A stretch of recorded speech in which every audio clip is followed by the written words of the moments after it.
السلام عليكم، وحشتوني جدا. صلوا على النبي ويلا بينا عن ريفيو جديد على مكنة الوابر من سوكاني. المكنة اللي عليها جدل رهيب.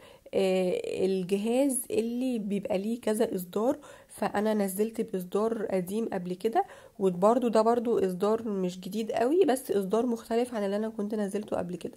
طلبتوها مني وكنت شايفاكم عايزينها، فقلت ايه خلاص هعمل لكم.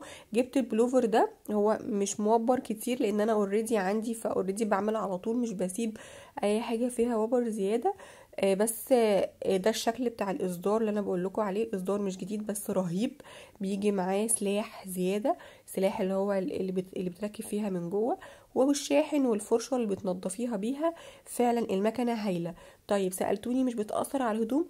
مش بتاثر على الهدوم خالص، ولا تخافي ان هي تقطع او تنتش اي حاجه نهائي. هي كل اللي بتعمله بحركه كده خفيفه بتبدا تشيل الوبر كله من على البلوفر بقى، او على الترنج او البنطلون. انا كان عندي بنطلون ما كنتش بلبسه نهائي عشان كان الوبر كان هو قطن وكان فيه وبر كتير.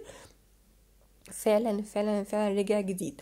دي المنطقة طبعا اللي بينزل فيها الوبر.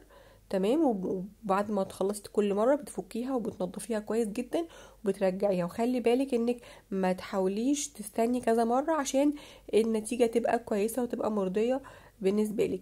هنا كنت بدأت اهو اشغلها واجي على الحتة اللي واضح فيها الوبر بشكل ملحوظ، يعني عشان انتوا كمان تشوفوها.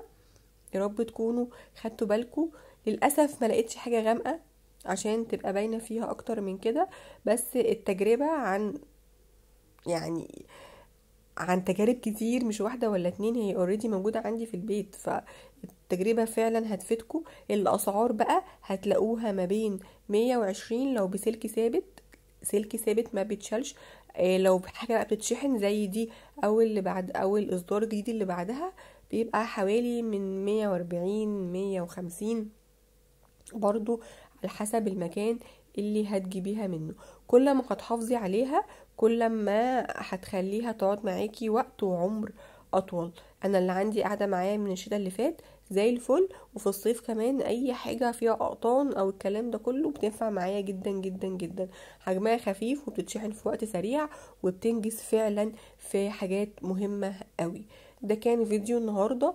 لو عجبك دوسي سبسكرايب واعملي لايك، واستني ان شاء الله ريفيوز كتير وفلوجز كتير كمان.